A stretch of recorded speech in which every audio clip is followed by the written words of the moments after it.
O nosso muito obrigado ao Rafael Melken, da ABB. Vamos passar agora ao nosso terceiro palestrante desse primeiro painel, é o Adalberto Maluf, da BID. Tenha a bondade, por gentileza, Adalberto.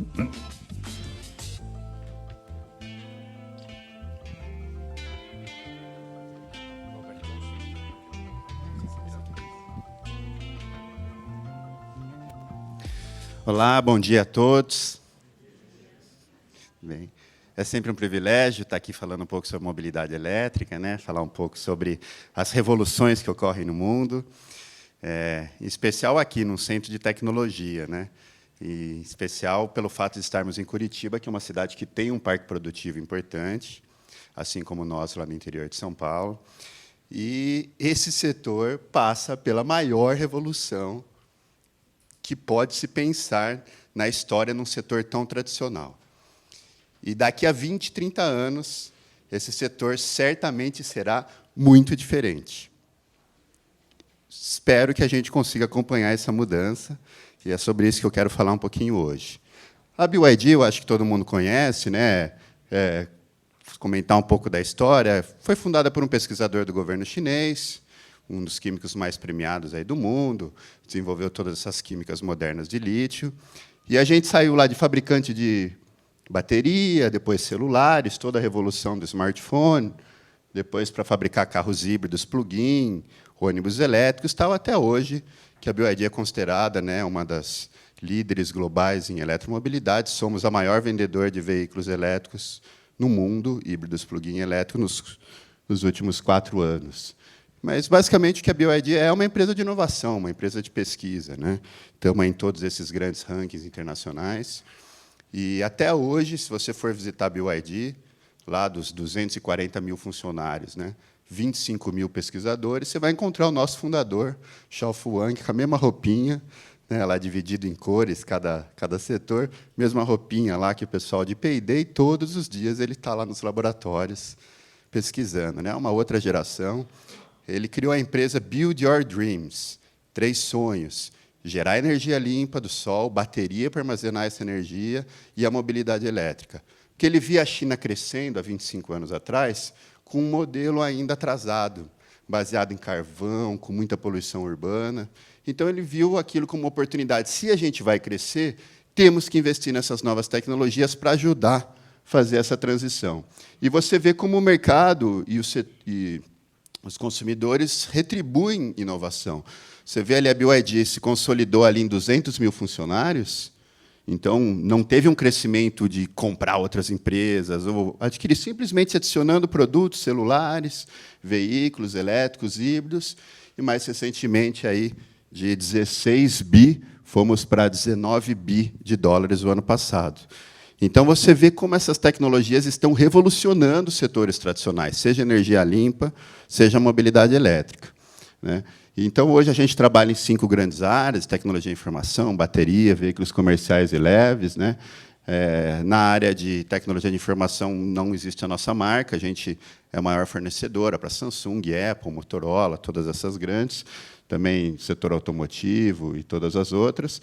Mas as áreas que mais crescem, que a gente gosta muito, em função de todo o sonho da empresa, as áreas de novas energias. Então, energia solar fotovoltaica, a gente está aí entre os top 2, 3 no mercado brasileiro. De 2,5 gigas, a gente já vendeu mais de 850 megas, né? Praticamente 1/3 do setor. Temos uma fábrica lá em Campinas produzindo módulo, e sistemas estacionários de bateria que começam a ganhar escala no Brasil. Veículos comerciais foram a primeira grande aplicação dos veículos elétricos.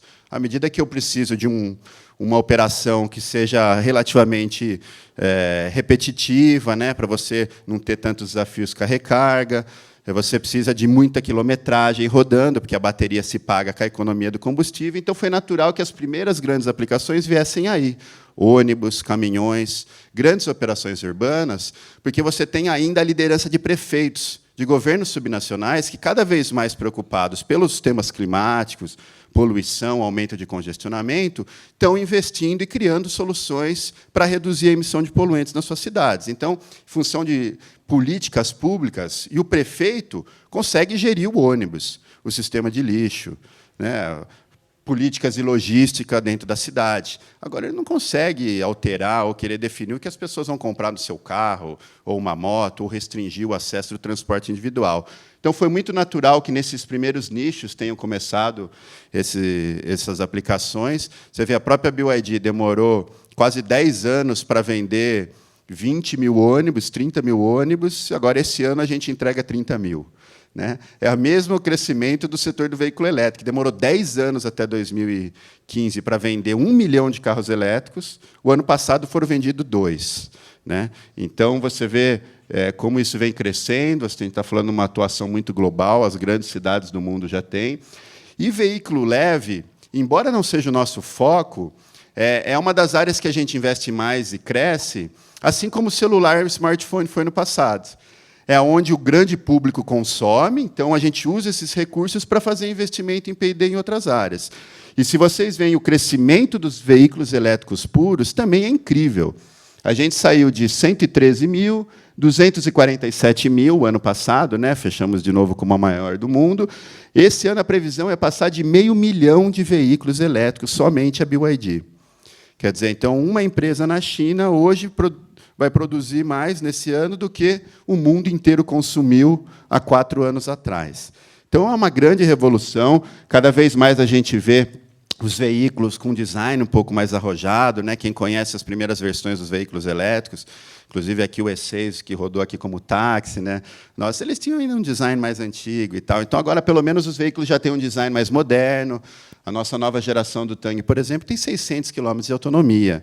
Isso faz com que a gente tenha já expansão de nichos de atuação, possa, inclusive, para a pessoa física, também, usar mais. E você vê hoje já um rol de modelos aí muito grandes disponíveis para isso.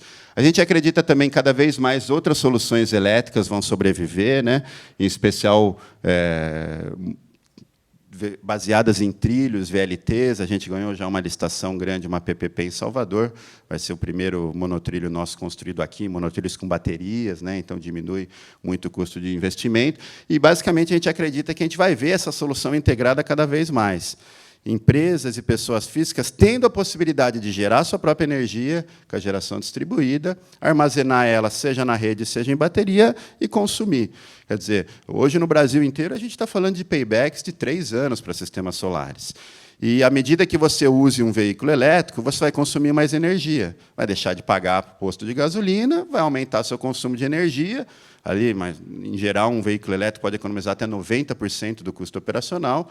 Então, obviamente, vai dar mais demanda para você ter um sistema de geração distribuída. Então, essa solução integrada a gente vê cada vez mais como uma possibilidade, né? Então, aqui no Brasil, a gente chegou há pouco tempo, temos lá uma fábrica de ônibus em Campinas, uma fábrica de painel solar. Inauguraremos, até o final do ano, aí no começo do segundo semestre, a nossa fábrica de bateria de lítio. Vai ser a primeira fábrica aqui da América do Sul, né? Do Hemisfério Sul, né? De montagem de bateria de lítio, e certamente isso vai alavancar bastante vários setores, inclusive porque aqui no Brasil, diferente de outros mercados globais, a gente vai vender, inclusive, bateria para outros fabricantes, para que eles possam também lançar produtos. Isso vai ser muito interessante. A gente é uma empresa, óbvio, que trabalha muito com inovação, temos aí parcerias estratégicas com a Unicamp e outras, e, obviamente, eu não preciso dizer das grandes vantagens do veículo elétrico, né? Todo mundo sabe e sempre discute o tema de redução de ruídos, redução de emissão de poluentes locais, gases de efeito estufa. Mas o veículo elétrico oferece muito mais do que isso. O veículo elétrico ele não tem solavancos, o ônibus ele tem um perfil de operação, ou um carro elétrico, muito mais harmônico. Então, você qualifica o transporte público. Não é só o tema do ruído e da poluição, né? Você tem uma imagem de superioridade no sistema que você consegue, inclusive, atrair passageiros de volta. Acabou de sair uma pesquisa de Santiago, né? Acho que, quem sabe, o ano passado a gente entregou os primeiros 100 ônibus elétricos. Agora está chegando já a cidade a 300. E a nova licitação do Transantiago, de 2.500 ônibus, 500 serão elétricos, né? Aí 20% do mercado. Então, a gente vai ter 800 ônibus elétricos já em Santiago aí nos próximos anos. E a pesquisa recente mostra lá de uma linha principal, onde as pessoas param e ficam esperando o elétrico, que é a linha metade elétrico, metade diesel, e todo mundo espera o próximo ônibus, porque ele realmente oferece muito mais conforto, né? E, além disso, você agrega tecnologias que reduzem o custo de manutenção, mas impõem desafios para os fabricantes de componentes locais. Se eu tenho hoje uma solução tecnológica chamada motor na roda, um ônibus elétrico não tem um monte de componente do sistema de tração. Ele não tem eixo cardano, não tem diferencial, não tem transmissão. Quer dizer, quem fabrica esses componentes? Obviamente, vai ter mercado para o diesel por muitos anos ainda, mas tudo caminha para um processo de eletrificação. E a hora que a conta fechar em todas as aplicações, quem fabrica autopeças e está nesse setor vai ter que correr atrás e fazer essa transição o quanto antes, né? E a gente vê que isso, o uso de freios regenerativos, a melhoria dos sistemas de recarga, a gente viu aqui na apresentação da BB, hoje recarga realmente não é um problema, né? É frequentemente utilizado pelas forças aí que querem barrar a eletromobilidade como um desafio. Em São Paulo, fizeram um relatório, né, alguns fabricantes, que inclusive foi repetido pelo secretário de Transporte várias vezes em entrevistas, se carregarmos todos os ônibus de São Paulo, vai acabar a energia do Brasil, vai faltar energia, vai cair. Mentira, né? Por sorte, a gente tem lá uma empresa hoje, a Enel, que comprou a Eletropaulo, que é muito ligada à eletromobilidade, estudou as 42 garagens e falou, das 42, 38 estão prontas para receber até 100 ônibus hoje, não precisa nem fazer grandes modificações, e 4 precisa fazer modificações, que é natural, né? Toda vez que você faz uma expansão de consumo, você tem que ir lá, às vezes toca um transformador, troca isso e aquilo, mas não é um problema. Isso foi muito bom. Estamos tirando um pouco dessas desinformações frequentemente utilizadas por aí para tentar desencorajar a mobilidade elétrica. Mas, cada vez mais, a gente vê esse serviço integrado do poço à roda, né? Então, por exemplo, esse é um cliente nosso lá em Campinas, mas vocês já devem ter lido sobre os projetos de São Paulo, Brasília e outros. Quase todos, hoje, estão vindo com geração de energia solar. Então, a gente faz uma usina solar, abaixa a conta do cara e aluga a bateria com energia pelo preço do que ele economiza no diesel. Então, não tem erro. Mas, mesmo se a gente usa a energia da rede, esse é um estudo aqui de Itaipu, que mostra que a gente tem 85% de eficiência. No mesmo consumo energético, gerando energia da hidrelétrica, pondo no motor elétrico que tem mais de 90% de eficiência, em comparação com pegar lá o petróleo, refinar o diesel, vai chegar a 15% de eficiência. Então, não adianta. São tecnologias muito mais eficientes que não tem como, né? Lá atrás, você tinha em Nova York, o pessoal andando de cavalo, chegou o carro, fizeram revoltas, mas o carro tomou espaço. Depois, né, o taxista, vem Uber, a televisão, vem Netflix. Não adianta, tem coisas que a tecnologia vem. A gente pode brigar, e é legítimo, né, que setores que serão afetados tentem se proteger. Só que a gente corre um risco muito grande de ficar para trás. E ficar muito defasado do ponto de vista tecnológico, aí não vai competir. Como a fábrica de um fabricante agora lá no ABC de São Paulo, que todo mundo ouviu falar, de carro e caminhão, que simplesmente fechou. Ela fechou porque o produto não era vendido? Não, era top 3 de venda de carro no Brasil. Caminhão, era 2, top 2. Por que fechou? Porque ela produz produtos defasados do ponto de vista tecnológico, com baixa eficiência. Então, ela não consegue mais exportar. 2 dias atrás, eu estava em Buenos Aires, num evento com um congresso, deputados e senadores da América Latina inteira, né, debatendo as políticas de eletromobilidade, como consolidar isso para a América Latina. Foi no Senado, e foi um negócio super legal. Eu tentei defender um pouco uma mudança de paradigma e tal, que a gente, se não fizer essa mudança, a América Latina, em especial o Parque Produtivo Brasil e Argentina, vai ficar obsoleto, né? E, do mesmo jeito que no Rota 2030 a gente viu isso, lá teve uma consultoria contratada pelo Ministério da Indústria que chegou à seguinte brilhante conclusão. Bem, já que o mundo está mudando para a eletrificação, e todo mundo está proibindo a produção de veículos diesel, por exemplo, na Europa, na Índia, na China, em todo lugar, vamos consolidar-nos como os fabricantes de veículos de baixa tecnologia para exportar para o mundo em desenvolvimento. É incrível, mas é o que acontece. Só que esse cara esqueceu que existe a China. A China tem meta de eficiência energética de pesados e leves de 30% até 2020. O ônibus, o caminhão ou o carro da China, daqui a pouco, dominou o mercado inteiro de baixa qualidade. O Brasil não vai exportar para a África, não vai exportar para a América Latina. Estamos perdendo todos os mercados da América Latina. Então, não adianta se fechar nessa barreira e achar que a proteção à custa do consumidor, que vai aumentar o custo para ele, pior tecnologia, vai resolver. Não vai resolver. A gente precisa fazer uma transformação urgente, né? Porque, do ponto de vista técnico, o produto melhorou, a bateria melhorou. A gente tem hoje baterias muito seguras, né? Fosfato de ferro-lítio, aí 20 anos de operação. O mercado vem crescendo, né? Você vê, a gente saiu ali, quando eu entrei na BYD há 5 anos, a gente produzia 4, 5 gigas. Esse ano já chegou a 30, 32, vai chegar a 60 gigas. É uma revolução na bateria que sempre, até hoje, travava esse setor, né? E você vê que ainda existe uma gama boa de aplicações, né? De cobalto alumínio, fosfato de ferro, níquel manganês, isso é bom.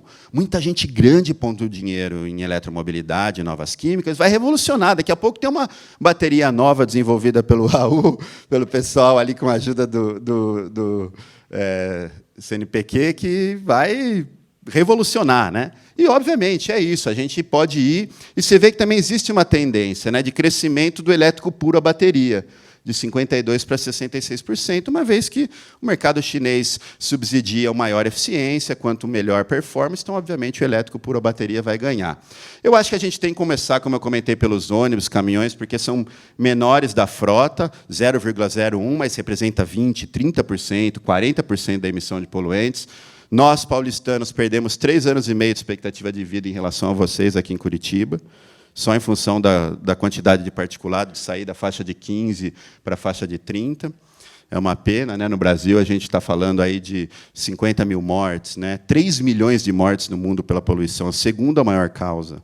Né? Se você somar acidentes de trânsito, onde está falando de 1.350.000, uma morte a cada 24 segundos. Então, o veículo elétrico autônomo, cada vez mais compartilhado, é uma solução que não tem volta, né? Isso vai ocorrer por legislação, porque a gente vai forçar. E como o ônibus sozinho representa quase 50% do NOx e 30% do material particulado, esse é o caso de São Paulo, por exemplo, certamente a gente vai atuar aí. E um grande exemplo foi o dia da greve. Não sei se todo mundo lembra aquela greve de caminhoneiros, tal. Eu lembro indo de carro elétrico para um evento em São Paulo, a Bandeirantes inteira só para mim. Mas, naqueles dias, a gente conseguiu entrar para baixo do nível da OMS pela primeira vez. 13, 14, 10. Aí voltou ao normal, foi lá para 30, que é a média de São Paulo. O índice da OMS é 10, né? E tem o de 20, de particular. Então, a gente vê isso. Então, basicamente, a cidade está mudando, a gente está vivendo um novo contexto, a gente precisa qualificar o jovem para desenvolver a nova tecnologia do futuro. 50% dos empregos daqui a 30, 40 anos nem vão existir. Quer dizer, esse setor precisa se reinventar. A gente está vendo um aumento gigantesco de energia limpa renovável, né, de busca pela qualidade de vida. A indústria automotiva passa por essa revolução do elétrico, autônomo, conectado. Então, a gente não pode ficar de trás de jeito nenhum. E esse aqui é um relatório do World Economic Forum, a gente faz parte lá de um grupo, porque o setor elétrico também passa por uma transformação gigante, né? A digitalização, descentralização e descarbonização, os 3 Ds. Mas o World Economic Forum, no final do ano passado, nesse relatório lá lançado na China, disse, pessoal, não são esses 3 Ds. Na verdade, tem um 4º elemento aqui, que é a digitalização. Então, informação real para o cliente, vai empoderar o cliente, né? O consumidor, saber quanto ele gera, de onde ele consome energia, o que fazer para reduzir. Mas a descentralização já vem descarbonizada, porque todos os investimentos são, só que tem a eletrificação. E a eletrificação vai transformar o setor elétrico. Na medida que a gente vai ter um carro elétrico, que a hora que você chegar na sua casa, você vai tirar a sua casa da rede. Ela vai carregar à noite, né? Você tem serviços compartilhados, você tem veículo autônomo, você tem esse processo de digitalização celular, casa, carro, tudo vai estar conectado. Então, à medida que a gente fique aqui protegendo o setor de motor a combustão antigo, porque a gente acha que não tem outra solução, né? O nosso complexo de vira-lata, a gente nunca vai competir com as tecnologias dos países desenvolvidos, a gente corre o risco de perder toda essa revolução do setor elétrico e da vida das pessoas, aonde as startups e a inovação vão vir. Só meu tempo terminou, só mostrar alguns exemplos aí de relatórios aqui em Curitiba, que comparou a operação do elétrico, chegou a resultados operacionais bons, ou o caso de São Paulo, que mostra que o elétrico é o melhor jeito para qualificar o sistema pelo custo, né? Então, aqui o tema, por exemplo, da emissão de poluentes, primeiros projetos pelo Brasil, né? Tiver um design cada vez melhor, corredores, caminhões de lixo, logística.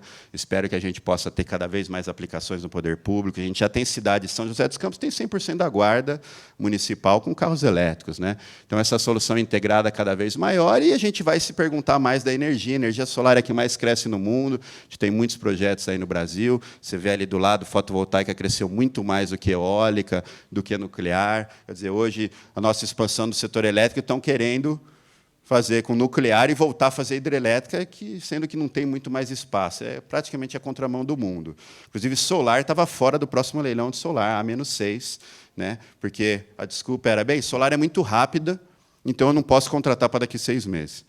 Mas contrata eólica, biomassa, PCH, né? E paga muito mais caro. Aí, felizmente, depois de pressão, aí parece que o ministro está disposto a mudar isso, e espero que isso seja. Ver o crescimento de renováveis, e aí, para terminar, o tema de baterias, né? Sempre para estabilizar, seja numa casa, com bateria, da rede, fora da rede, híbrido. A gente já tem vários sistemas pelo Brasil. E eu finalizo aqui com esse da CEMIG, que é um exemplo legal. Uma usina solar, gera energia durante o sol, abastece uma bateria de 1,36 megawatt-hora. Das 6 às 10 da noite, essa bateria alimenta 500 residências. É um processo de transformação da vida das pessoas. O Brasil não pode ficar de trás. O Rota 2030, infelizmente, não entregou as promessas de reduzir as barreiras. Reduziu um pouquinho, mas continuamos pagando mais impostos do que o veículo a combustão. Aqui no governo do Estado, a gente teve uma iniciativa importante do governador de tentar reduzir o IPVA e o ICMS. Vamos lutar, apoiar isso lá no Confas para que possa ser uma realidade, porque o mundo está mudando. Os empregos do futuro serão outros. A mobilidade elétrica e a energia limpa terá um papel gigantesco nessa transformação. Se a gente não fizer nada, a gente corre o risco de ficar dormindo em berço esplêndido e perder o bonde da história. Obrigado.